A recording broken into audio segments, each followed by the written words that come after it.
Welcome, everyone. Dr. Thor here. Get ready for Christ consciousness. Well, here's another in-depth review of a fascinating book called The Magicians, an investigation of a group of practicing black magic.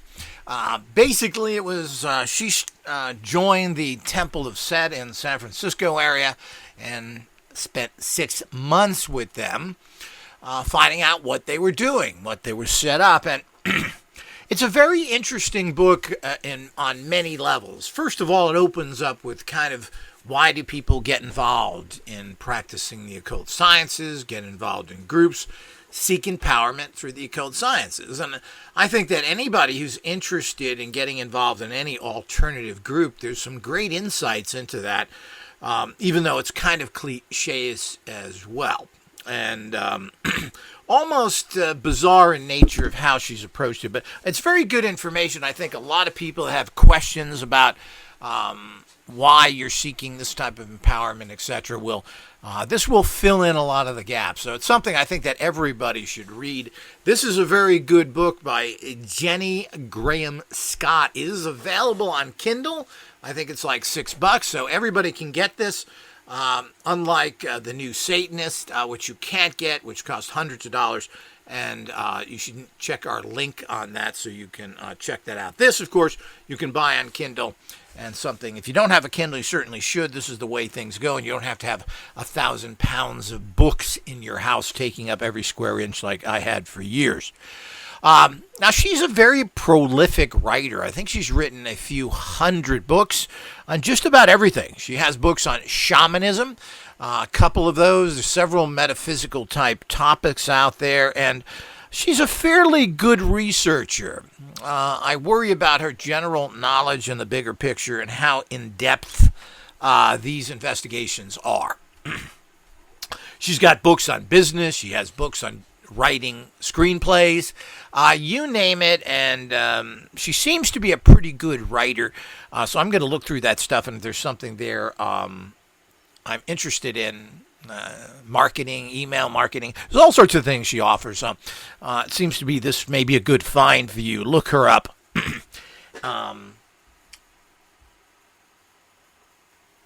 Gini Graham Scott.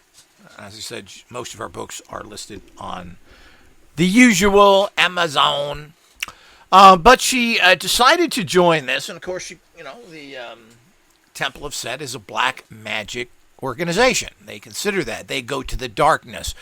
Set is a dark god.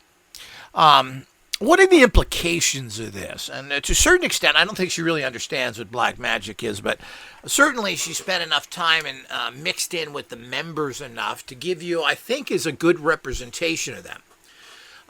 She didn't call it the Temple of Set when she released this because of legal reasons, and that's what the first half of the book is about. The second half of the book is about a witchcraft white magic organization, and another good information there. I mean, this is a very excellent book. If you're ever thought of what is, if you join an organization, particularly that you physically go to and meet, what's it all about? Who are you going to meet there? How is it run? And, a lot of this really depends on the leader. And you got to remember that the Temple of Set is ran by, particularly at this time, this book was written in 1984 and some sort of revised edition in 2007, or at least she copyrighted it again, is ran by Lieutenant Colonel Michael Aquino. And there is a very militaristic attitude towards everything that he does to a degree. But his attitudes, which you would think would be very conservative, are kind of strange as well. He taught for many years at a governmental college, a military college, I think. And he talked about how he had tests and everything else. And as usual, people that seem to think right, and I don't know if he does or not, some contradictory stuff there, but first he had to worry about can the students think properly? Do they know what's going on? And I've always said the same thing. Can people think properly? How can you teach somebody if they don't think properly? He also de-emphasized tests, allow people to have open book tests. They could keep their notes and everything else. I'm a big fan of this as well. I mean, you have to get to a point with a student that, look, do you want to learn this or not? Now, it shouldn't be necessarily rubber stamped in terms of, well, here's your certificate. And I've done some of this because here's the information and here's your certificate. If you want to learn, it's up to you. And certificates are nice to have. People like these, but you're cheating yourself if you call yourself, well, I got a certificate, but I'm stupid. So he was kind of into that. So he had open book tests. You could have your notes. You could pretty much bring almost anything into the class, and that's it. And he didn't say, well, you had to remember something. Do you really remember anything? If you need to know something, if you're a serious person participating in any kind of trade or anything else, well, if you get stymied, you look it up again. You figure it out. You ask somebody. So I've never been a fan of tests in general. And I think the low quality of professionals we have proves that the testing system doesn't work too well. Okay, moving past that.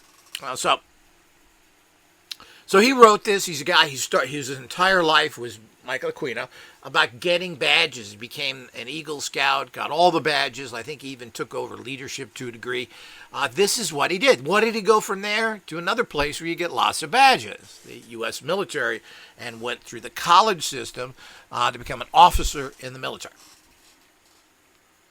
Now, what's interesting about this black magic group is that other than some of their terminologies, this is a classic, which is why everybody should read this. Not only is the introduction good, explaining, well, why did you get into this, what it's about, what's the thinking behind getting involved in a cult order of some sort. Very, very insightful, and I think everybody can really benefit this. And as I said, you can get this for a few bucks on Kindle. She goes into the Temple of Set, which she calls the Order of Hu, H-U, to not name them directly because of legal reasons. And Aquino's very litigious. And what's interesting in the New Satanists, there was really no statements about Aquino in there. She had an affair with him, supposedly. I'm not talking about this book. I'm talking about the New Satanists with Linda Blood. And she didn't really give any, kiss and tell stories or anything else. She basically made that organization look pretty good. And he was very upfront with her, telling her the fact that, don't mess with my relationship with Lilith, and don't mess with the temple, period. Just because you're my girlfriend, that doesn't mean anything. So he was upfront and honest with her. And she didn't tell in the New Satanists any negative information on him personally. And in general, looking at her book there, other than the pedophile covering that she has in that book, The New Satanist, which I do have a review on. I'm not going to talk about it here again.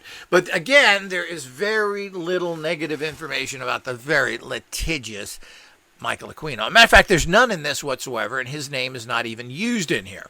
They are using magical names and other things in this book, talking about what the Temple of Set believes in and what they're doing and what their practices are. They talk about the retreat they had. They have land up in Northern California, which I was unaware of, where they have built some sort of temple and has facilities.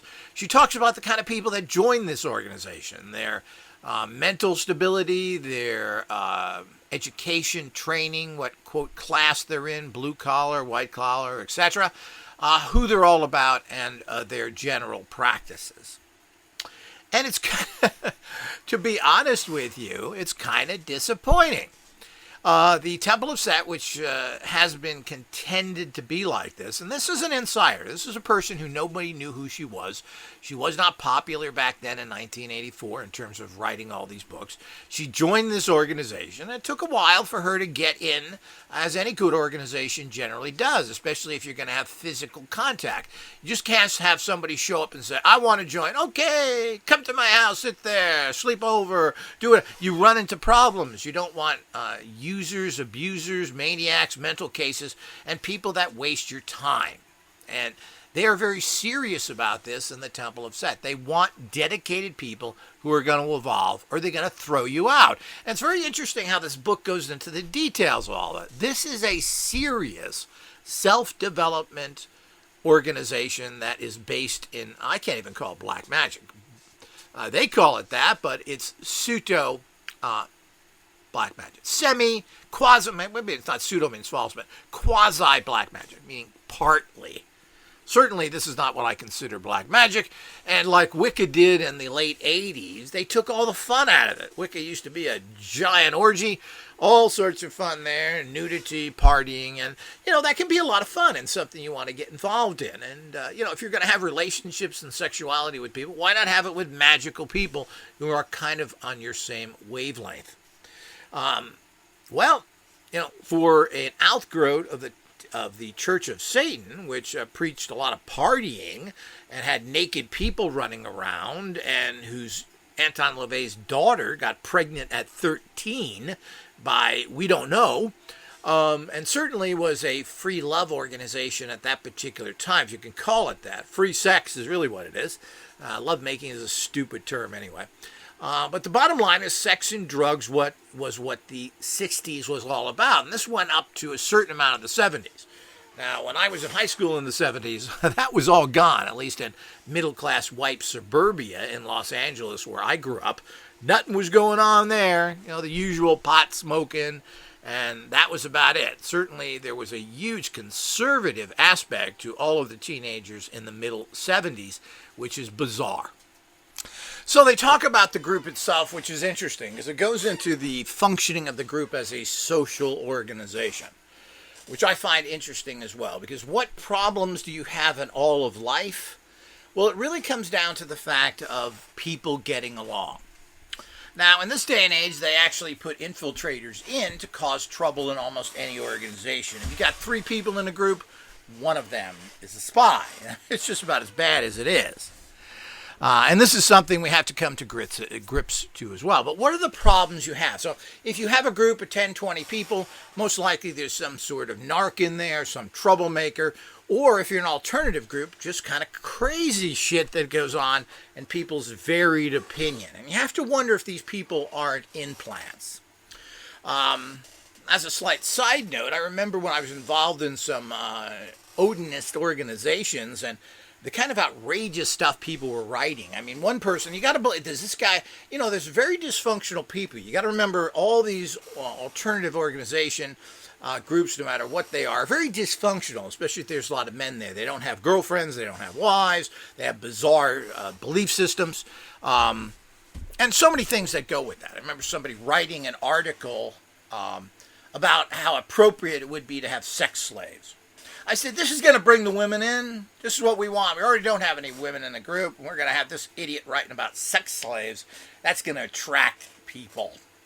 Oddly enough, he also thought that the most, and of course these are all nut job Aryans. They're not white people. He thought that the Aboriginals from Australia were part of the original white race. I mean, this is the kind of crazy stuff you get involved in. But this, this was a weird group of people that you get into. I always used to call the Odinists, which these groups are, is that they were the cowards that didn't want to become skinheads because they didn't have the balls to. But what a weird group of people. And I'm assuming that most of these pagan groups, you're going to run into all this stuff. But we just don't know. So every group is different. It depends on the leader. It depends on but you can't get people to do anything.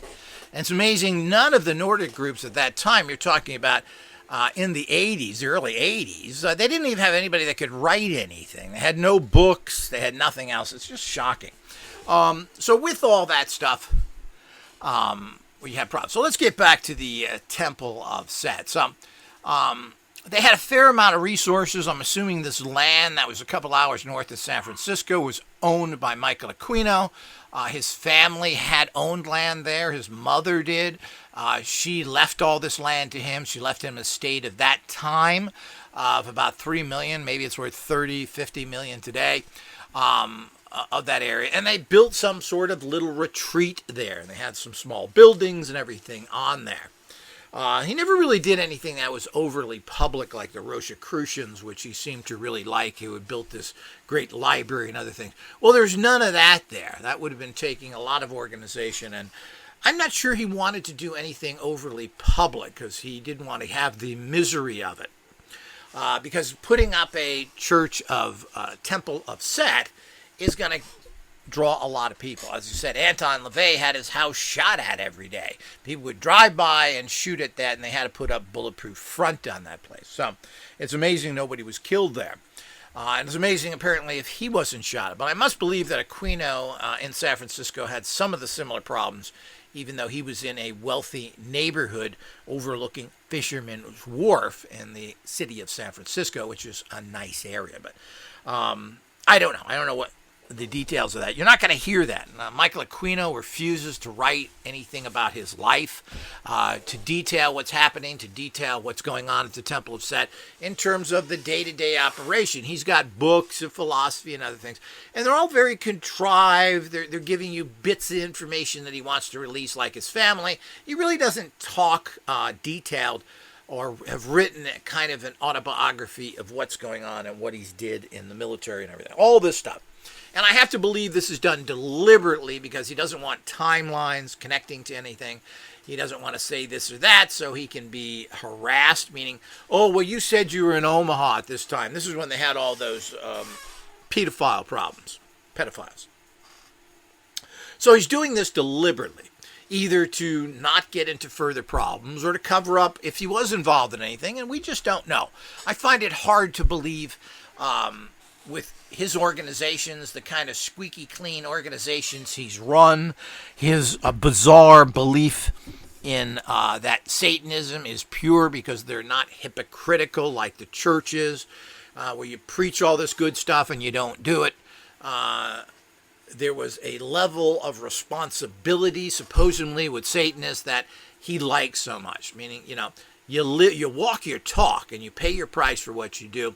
And, of course, I respect that. I just don't think that should be under the guise of Satanism, nor do I think it should be under the guise of the very corrupt and evil Christian systems. I think there should be a ultimate system or a higher understanding of life, which goes on to all this stuff and doesn't link to organizations with. The minute you get organizations or people together, you're going to have corruption.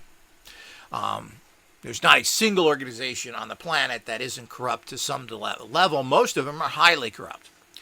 So he saw the Satanists as saying, hey, we're not corrupt. We like sex. We like drugs. We like partying. And we're honest about it. Well, everybody else is doing this. Your mayor, your priests are all pedophiles. They're all out there doing horrible things and then telling you to do different. So this is where they're coming from. And, there's something to that. And even the Satanic Bible, I don't necessarily find very offensive.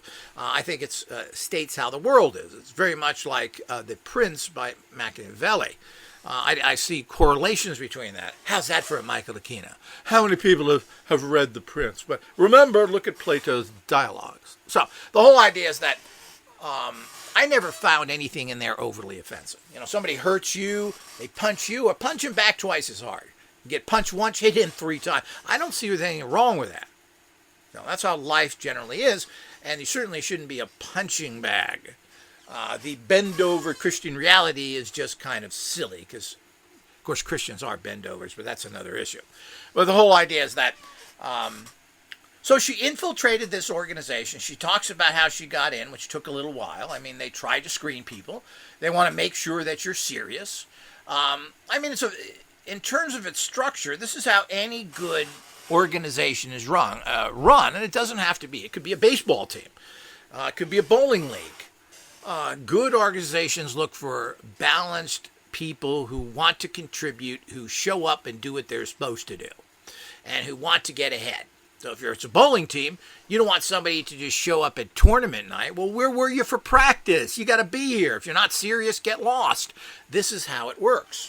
So, and they were pretty much into this. Now, their doctrine and so forth, she doesn't talk a lot about anything that's, quote, secret documents. She doesn't talk about anything that's odd or strange. And she has no comments about Aquino personally to any great degree. She talks about the politics or the social understanding going on in this organization, which I found fascinating. And there's some very interesting, fascinating things that she gets into. What she doesn't state is any kind of odd and particularly sexual things going on in the Temple of Set. Now, Michael Aquino stated that he's kind of a sexual prude. He's kind of went in and out of this reality, which I'll talk about in some other lecture. But in general, he claims, and he stated this on an interview, whatever that means. Oh, it's 100% correct. It came out of his mouth. Really? So... that's such an idiot, imbecilic way of thinking. But he has stated this as his opinion, that he's a prude. He's only had sex twice in his life, not twice in numbers, but with only 2 women in his life, his first wife and his second wife. Now, he stated that. Now, Linda Blood states differently, that she had a sexual affair with him. Is she telling the truth? I find it hard to believe that this military guy, and the military, let's face it, tends to be some of the lowest moralistic people on the planet. I mean, basically all they do is drink and hump. That's what the military does. That seems to be written in their little manual of deviancy. So I find it very hard to believe. But he didn't come up through the military. He entered the military as an officer, kind of in the reserve, which he had a contract. It's kind of a bizarre little way he did it. But he didn't come up through the military. He was stationed around the world, meaning that he was on military bases or even within the United States. And so he's on military bases with all the rest of the officers and so forth. And their debauchery is certainly up there as much as the, quote, enlisted men. But it's not the same mentalities. You have a little better educated. But to think that these people have any more morals is kind of jokey. So I don't know what he did. I don't know where he was in Asia and Europe and everything else, which are known for it. He seems not to be the typical military guy. I mean, it's hard to meet a military guy that isn't married to a Filipino or a Thai woman. People like Art Bell, both of his wives. His first wife was a Filipino. She died from asthma. He married her sister. I could say so. I'm going to edit myself there. But the point is that, and then moved to the Philippines. All these guys come on with these Filipino wives, whether they're semi-educated, whether Air Force, Navy, etc. So it said he didn't do that. So he met with people that had his same belief system. Both of them were priestesses in the Church of Satan. Well, I give him a lot of credit for that. That's good. And you have to be with people that have similar belief systems than you. So I'm sure he had opportunities to pick up all these people from these different types of countries that are trying to escape their poverty. So it's interesting. But he claims to be a prude and so forth. But, there are some statements from him that are kind of strange that he makes, which I'll cover, as I said, in other places. But I don't know. Certainly prudish and military don't necessarily go together. So there doesn't seem to be, there's not a single mention of any sexuality. Now, the original Church of Satan was quite sexual. They had an actual nude altar there. That's how Anton LaVey got followings. That's how he got people to show up. And I don't know if he charged to enter his place or not, but there were nude people there. It has been insinuated that there is also orgies there. And if that is true, then apparently Michael Aquino participated. But of course, he doesn't admit that, and we're not sure if he did or not. Anton LaVey's daughter was impregnated at 13. So, we have all sorts of problems. And his first wife, he met at 14 or 15 that he had a baby with. So the point is that there's young stuff going on there. Who is participating and doing what, we just don't know. And what was going on at these meetings, we don't know either. But, sex and drugs will get you a crowd. The problem is these people don't support you. The minute the sex and drugs runs out or they have to pay for it in any way, they are no longer there. So we need to understand that. But what I found very interesting of this is that she went into the attitude of the Setians. And, it's very typical of any group, really. Could be the Masons, it could be your fire department. They all think that they're elitists and they're better than everybody else. And to a large extent, they are. They're studying stuff. They're empowering themselves. They're special. You're just a jerk. So, and there's a general hostility. Now, the military has this as well. They call them civilians, the do-nothing cowardice civilians. So this is very common. So the author here, Scott, likes to criticize that because they're kind of elitist, and this in itself makes them hostile to society. Well, is it everybody like that? I think that's kind of a goofy judgment on her part. Any organization thinks they're better than the other one, even if it's a baseball team. Do you say the other team's great, they're better than us? Well, no, you're the best. And then you prove it through the battle of playing sports. So I think that's a naive approach on her part. And she goes into the different rituals, the way people were thinking it, what they have, what their places look like, how they set up their altars. And absolutely everything is almost virtually Disney. She doesn't mention anything. She doesn't mention people dressing a certain way. She doesn't mention people having, there's no group sex involved. She mentions that one priestess, one woman who, interestingly enough, and it seems like this very conservative organization who's really only interested in higher knowledge, is even affronted by that. I think a lot of this has to do with Lilith as well. He's not letting his wife, Aquino's not going to let his wife be, what's the term now? Hot wife, MILF, etc. She's not going to let her be passed around, especially if he's a prude. So I don't know what that's all about. Lilith has stated in interviews that she was an altar. Now, does that mean that this was a orgy where everybody had sex with the actual altar? Now, this was done in Wicca. That was the Great Rite. But it wasn't just anybody who showed up at your house. It was the coven all had sex with the actual priestess, which I personally believe in, but that's my own personal. I think people bind together. And women should not be having sex with people that are not in their coven or their same spiritual beliefs. It's bad energy, and it just shows you're a whore. So the whole idea is that that's my personal belief. But she was thrown out of the Temple of Set because she was sleeping around. So I think that that's probably not a good way to get more members. But the whole idea is that a lot of people were thrown out of this organization for multiple reasons. They didn't get the proper badge, as he learned in the Boy Scouts. You didn't get your badge. You can't come here.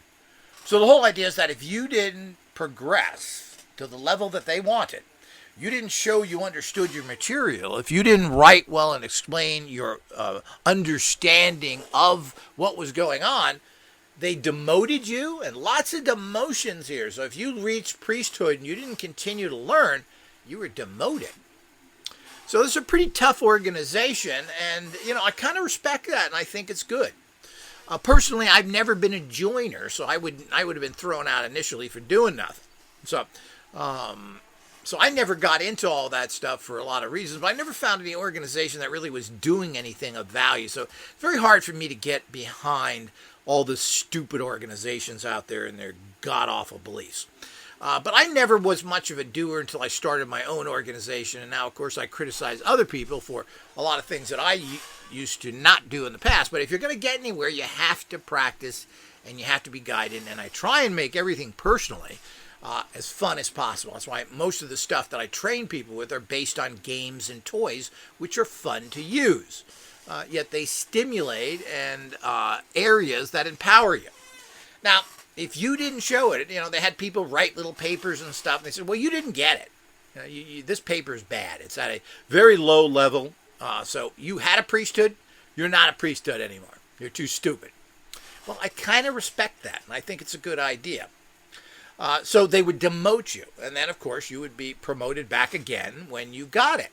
Well, I think that's very good, and I think if you're going to have serious people, and, he wasn't running this for money. He didn't need money, and, of course, he's lucky, because he wasn't trying to put together an organization, write books so he could live off of it, which most leaders have to do whether you like it or not. He had lots of money. He had a big retirement from the U.S. military as a colonel, which must be, God knows what, $60,000, $70,000 a year. He inherited millions from his mother. And he lived in the house that his mother owned, so he didn't even have to pay any money on that house as far as I personally understand.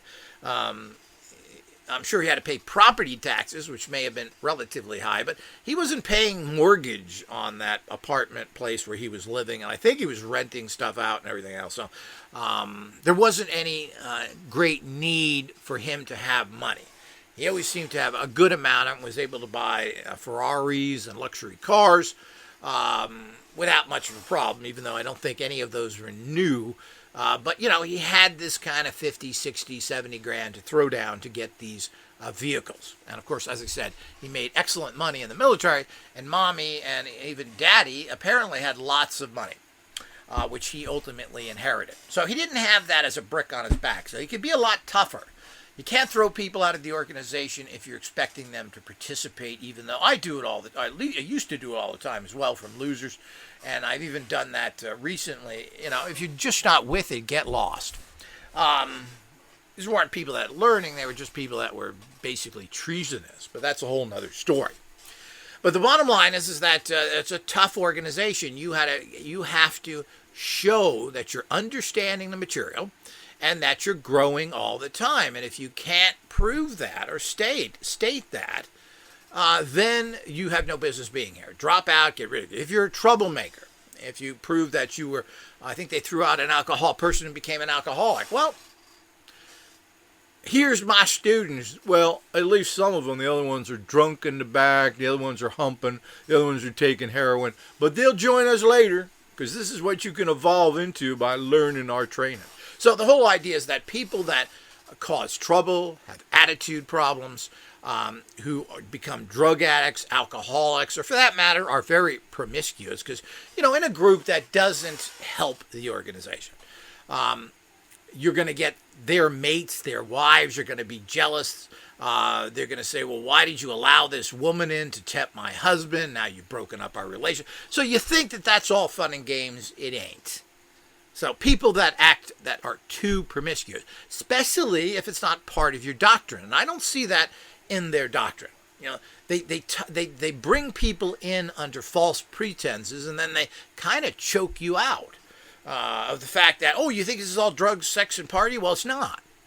It's a belief system about going to higher levels of existence and thinking in a particular way. Where's the sex and drugs? They're not here. So the whole idea is, you know, Anton LaVey did that, but when that organization broke up, and of course, Aquino had no problems functioning in that whole unit for 10 years. He was happy to just get his badges and stay in this kind of fun and bizarre. I think he tripped out and enjoyed the parties that went on every weekend, and he did live in that area and hanging around this kind of kinky, weird stuff. I don't know how much he participated in directly or not. So all of this stuff, I don't know, and I'm assuming this goes to each individual grotto in person.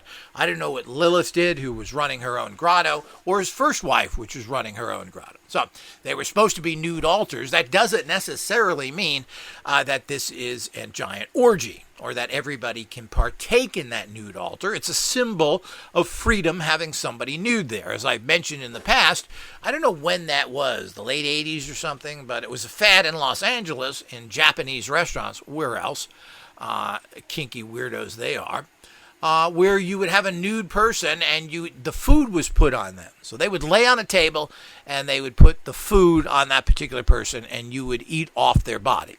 Not, you would take the food off their body. I don't think you slurped it off the person, but whatever that may be. So, you know, everybody thinks, oh, this is so weird and strange. This, I don't think any of that's going on anymore, but this was a reality. So, but all of that fun stuff that people think is part of Satanism isn't. They're basically, when it comes to the Temple of Set, they are an alternative thinking, higher order people that are trying to get to a higher level of consciousness by rejecting what is the common and accepted. And, you know, there is a lot of validity in that. It does make sense. If you're going to join the churchy, go to Sunday school, go to all of these goofball men, Jimmy Swagger, who's picking up whores at truck stops because he doesn't want to spend real money for his sexual addiction.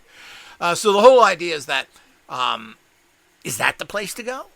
Are you going to go to a biblical college and get a higher education and understand things better? Are those free thinkers? Well, there is a lot of truth to that. So the problem is that when people start jumping the fence completely, we have problems. I'm a person who believes walking the fence, the golden mean, the center path, so you get both sides of it and figure out the highest path when you combine or synergistically put together two different belief systems. I don't think going in any one direction solves anything, and it makes you lose the greater point. You don't reach gnosis by going through the fake pure path or the disgusting bad path. But it's interesting. I mean, she goes into what they were doing, how they're communicating, the people they threw out of the organization that didn't meet the criterias. I think it's very fascinating. And there certainly wasn't the fact that the head promiscuous, the hot wife, that wasn't somebody that they embraced. Apparently, Aquino was not interested in fun and games in that way, at least not within that part of the organization. So he turned it down, and when they found these things out, they got rid of it. Got a drinking problem? Well, you're gone. Can't get along with people? You're gone. One of the problems is they didn't like people that didn't get with the program as well. So they didn't like one person because of his magical name, because it conflicted with their belief systems. Now, you may think that's petty. Now, that person liked his magical name. He felt that this was appropriate and not offensive. The order did not think that. So they threw him out. They asked him to change his name. He refused it.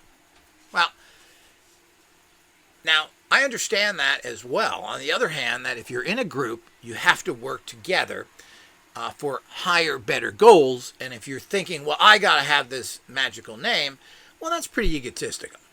Do what's better for the group and don't misrepresent yourself. I've had that in the past as well, and I let a Satanist guy slip by with that kind of stuff because, it's just, it doesn't, of course it means something. A guy was a criminal Satanist using 969, which is basically 666. So the whole idea is this is a serious problem. So someone who's going to do that shows an egotistical intent and a lack of community and ultimately has to leave. Now, there was also some conflicts of philosophy, which is a problem if you're going to throw people out like that when you tell them you want them to think differently. But as soon as they don't agree with your bigger goal, well, they're jerks and should be gotten rid of. Well, these things happen. It's difficult. You have to figure out every situation. Having people that conflict with you and don't follow the program that you've set up with, even if there's some legitimacy to it, have to be gotten rid of. Anybody who's a controversy, anybody who's going to rub the group the wrong way has to be gotten rid of because they're very diversive. People who are going to act either slutty or nasty or violent, you got to get rid of them right away because they affect everybody else. And that jerk could potentially chase away good members that don't want to put up with that because you didn't enforce it. These are all the difficult things. So if you're thinking about ever starting a group and what it takes and the kind of foundation, this book is fantastic about it. This is for someone who wants to know how groups operate or someone who wants to start a group. You want to start a group? Well, this is the kind of laid out foundation and what people are thinking about and doing that is very critical for you to know. So I highly recommend this, particularly for anybody who's interested in joining groups or somebody who wants to start a group. This tells you about the intricacies of it, how you have to put things together. And what she's doing is, this is kind of a booklet for the groups. What do they believe in? What are they interested in? What are their actual beliefs? And what's so interesting is how conservative and how boring the Temple of Set is, per this person's experience. So there's no, other than some promiscuous activities going on, which I'm assuming happens in any group. Somebody is either harassing people to have sex or you have some particular person who is very promiscuous. Well, I think those things happen everywhere. And it's really not appropriate in a group to do that. So, again, that's not what you're there for. It's not a sex club. And if you want to put some of that in there, it should be in your literature, which as far as I know is not there. So these are the kind of things you put together to keep a group stabilized and working together. And this book talks about that and lays it all out. And I've never seen anything like this. This is another one of those great books that are rare because it gives you a whole structure as an organizational belief system. So what she talked about were the struggles that went on there. The people who were unhappy, the people that disagreed with the policy. And this is what a group's all about. So unless you're going to have a group that is just complete dogma, you learn this, shut up, do that. But they're trying to say, well, you have to grow past that. So it means it leaves things open for people to make their own interpretations, and they're going to grow in their own direction. And that may be good or bad. If they grow too far away from your personal dogma, it's no longer a group. Maybe they're doing activities that are totally unwelcome, and this could be a wide variety of things. I mean, you can't allow those people in your group. And the Temple of Set being so conservative and so non-sexual is kind of laughable. But, that's who Michael Aquino was. This is a military officer coming from a upper middle class white party place or family in Santa Barbara that has squeaky clean morals. So to think that he's going to build this big giant pedophilia orgy place is pretty much extremely hard to believe. Anything is possible. And you can't confuse your public face, this is what I believe in, I say this in public all the time, with what your private face is, which could be 360 degree different. It could be totally and completely different than what you're publicly stating. And this is very typical of tricksters, con men, etc. They're going to tell you one thing and do another one. Now, I'm still torn with Michael Aquino whether he's doing that. At this point, am still leading to the point that none of this was the case. Everything he states, his organizations, where is I was expecting to read a lot more kinky, strange stuff here. Nothing. Of course, as I said, she was on guard, and so was the publisher. They knew darn well that Michael Aquino would sue them if they said anything nasty, and most likely you can't prove this stuff. How do you prove something? If you're going to start calling people rotten, dirty pedophiles, murdering animals, and everything else, you better have some proof of that. For two reasons. First of all, you shouldn't be reporting anything of that heinous of a crime without having proof of it. Plain and simple.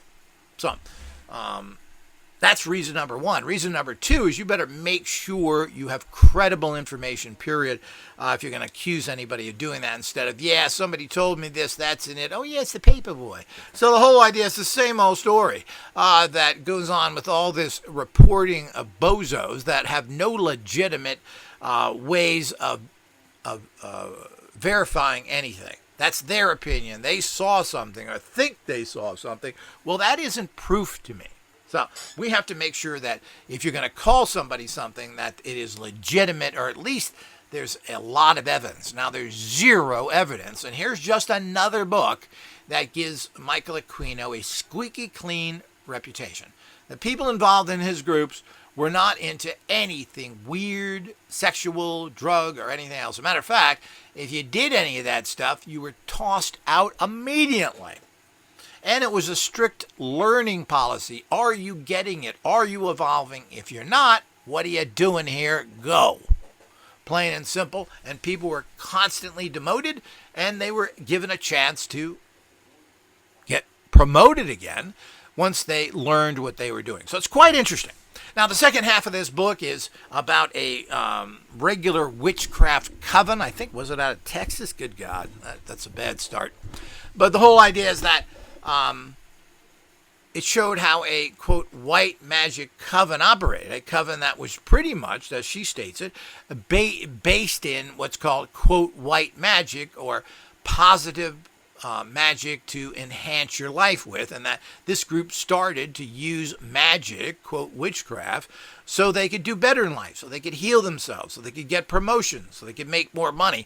And of course, this is what I've said for years. I mean, this is what you do. This is something that everybody can use to improve their lives. Radionics, the occult sciences, are all things that can help improve your life and have been proven for hundreds, if not thousands of years to be very effective. I've used it personally, and have gained massive amounts of benefits from it on every single level. And I don't know anybody that doesn't gain empowerment by using radionics and basic occult sciences to empower their life. And you need this now. Life is tougher than ever. You need an edge, and that's what it gives you. It doesn't make you a Superman, but sometimes you do. Sometimes you can jump tall story using your powers. But the bottom line is that this is not, of course, common, but you certainly can make sure that you are attracting what you want. Love, success, money. Bring those energies to you, and you will prosper higher and higher as you continue to do it. It has nothing to do with negativity. You're dealing with energies, you're pulling in positive things, and you're hurting no one. You're helping your life. And if your life is good and you're doing prosperous good work, it means you'll probably help others be in a good mood and be less toxic in general. So it's all positive. So she talks about them as well, what their practices were, what goes on with them. So another fantastic book, and it kind of gives you, well, here's what a black magic group does, which I think is a misrepresentation. I don't think that the Temple of Set is a representation of black magic in general. Matter of fact, I think it's a distortion. It's an odd elitist group. It was basically a group that formed from the better members of the Church of Satan who left the Church of Satan's because of a mercenary decision made by Anton LaVey.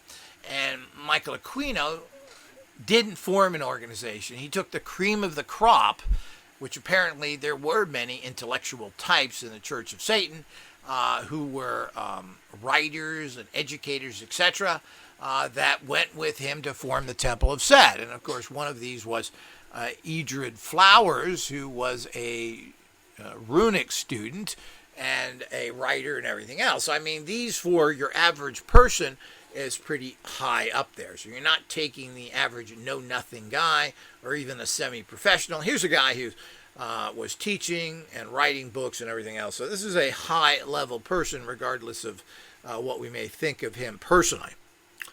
So he took the cream of the crop. He formed the Temple of Set and didn't repeat any of the negativity there. He was in a relationship with somebody for a long time at this particular point, or at least several years, Lilith, who became his wife. And I don't think he was too interested in passing her around.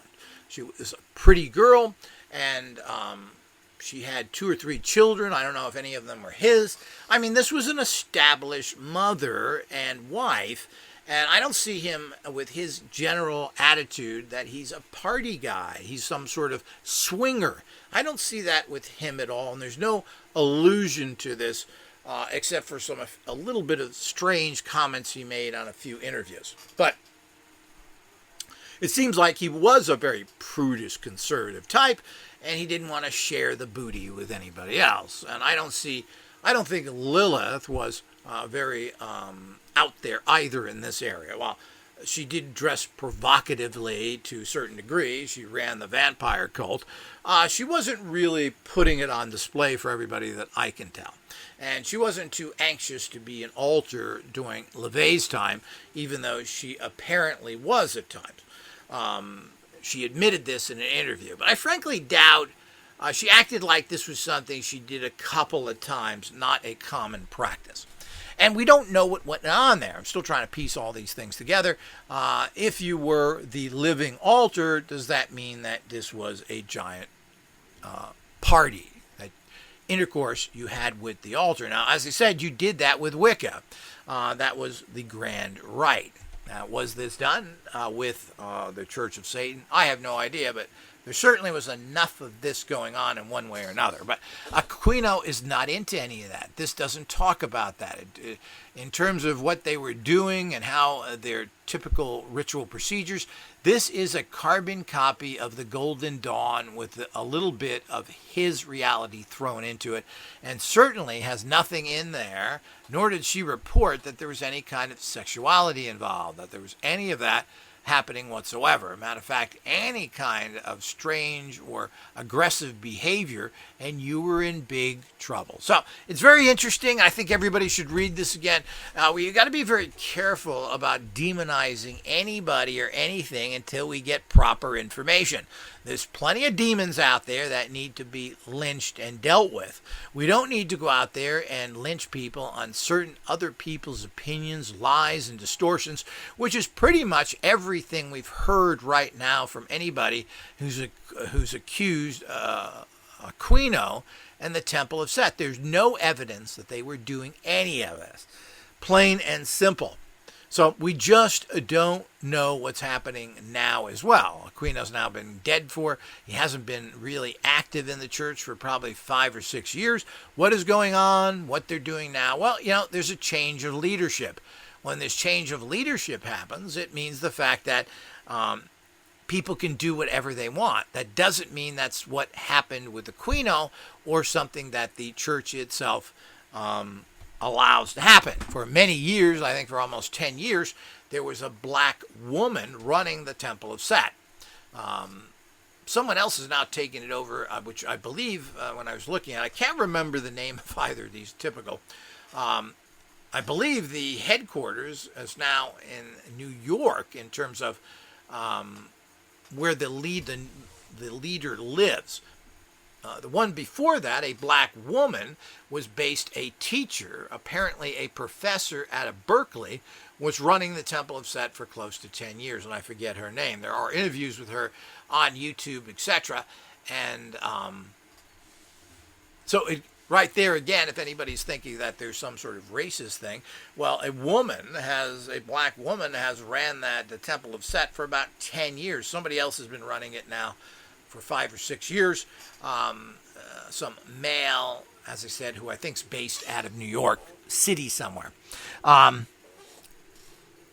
So the whole idea is each leader can do something a little different, as was done with Wicca, where all the kind of semi-gay, feminist, and relatively strange people, particularly women, infiltrated Wicca and turned it into a kind of dykish, homosexual, and non-sexual practice. They were no longer doing Gardnerian's great rites. There wasn't part of this as the sexual emphasis of it, and all of this started to go out the tubes as soon as there was a revitalization of Wicca. That started to happen in the 90s and so forth. I don't know of any of that going on when I was involved in those kind of things. I don't remember groups that did that in general.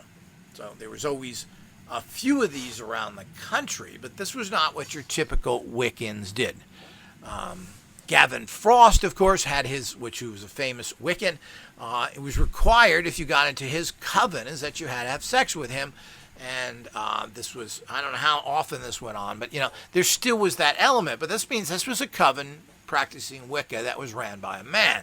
Most covens were taken over by women, and all of these things were then actually thrown out the window. So that's very fascinating. And even my old organization, which was based in practical magic, the Wiccans refused to take my ads in their papers because I was so dark. That's amusing, because I reprinted grimoires and they had problems with that. But it just shows how corrupt and rotten they are, which is just a statement of everybody. So when we look at this is a bland, boring organization. You have to go by this strange, dark energy, and you're supposed to evolve through this. And of course, this is about evolving to a person of higher and higher empowerment and basically power. You're supposed to be able to control things. And you have through a particular belief system. And here again, while Aquino says different, they really don't pray to any set. They really don't believe that it's a physical entity. Now they're kind of changing their stories a wee bit, but this was about evolving to a higher person through these particular belief systems, and you had to follow what they were doing. And this person did not state anything about pedophilia, anything about sex, anything about killing animals, which Aquino and his wife claimed to be great animal saviors. supporting, giving money to, and working with saving animal causes. So all of this seems to be very much against their belief system. Aquino had many animals in his house personally, and apparently his father was another person who saved a lot of street animals and brought them into his house. So there was a love in the family of animals that was carried on. So there's none of this kind of stuff going on. And now here's a person who snuck in. Nobody knew who she was. At this time, she had not published a lot of books. There was some talk from Roy Hollywood Tuckman from KPFK in Los Angeles, which kind of was one of my first teachers, along with the Street Wizard. And the bottom line to that is that there was a lot of allegations against Aquino. And apparently, Gini Scott claims that she was threatened because of this book. I don't know why. It's a fantastic advertisement for the Temple of Set. There was talk that she was threatened, that they were after her, that they were doing things, the Gini Scott person, and apparently Linda Blood as well. So, I don't know why both books don't really make them look bad. So, and nobody has accused Aquino or the Temple of Set of anything negative in writing because they know they're going to get stomped on because they can't prove it. So here we are again with all these things. This book is a fantastic promotional tool for the Temple of Set. I can't believe why they threatened him. So I keep meaning to kind of contact Roy Tuckman, who's still working at that station, and find out where those old tapes are talking about Michael Aquino and the Temple of Set.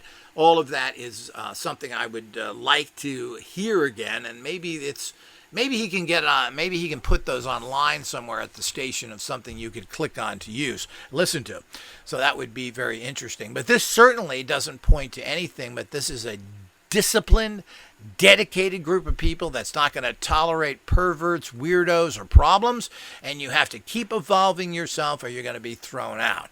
That's the only negativity in this. The negativity is that, look, if you join this group, they're serious, and you're going to have to participate. And if you're lazy, if you don't want to participate, you don't want to do anything, well, don't bother, because you're going to get thrown out of this organization.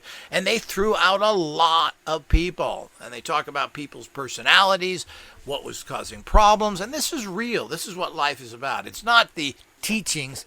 It's the people you bring in, and they bring their problems. They bring in their addictions, they bring in their bad attitudes, they bring in their stink, their smells, and everything that goes with it that pollutes the rest of the group. And that's what's so informative about her discussions here.